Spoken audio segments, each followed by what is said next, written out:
In today's video, I will show you how to fix your touchpad. I will show you two different ways. We will start off by downloading the correct drivers for our laptop, then we will make sure that the touchpad connector is fully seated. Firstly, go to your laptop manufacturer's website and download the touchpad driver from there. This method can sometimes work if you have installed a fresh copy of Windows. Once the driver has been installed, I got a message stating that the latest version is already installed. Now we will try the second method, and that is making sure that the touchpad connector is fully seated. Every laptop has a different way to get inside. For me, I will just unscrew the back and lift the keyboard up. Before performing this fix, make sure to remove your laptop's battery.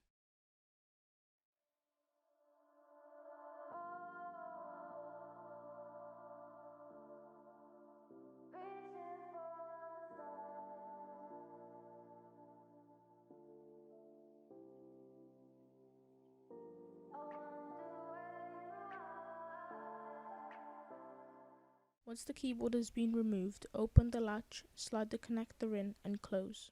If your touchpad connector is broken, you may have to get a replacement. For me, replacements are relatively cheap, but your mileage may vary. Once the connector is in place, clip the keyboard back in and screw down the back.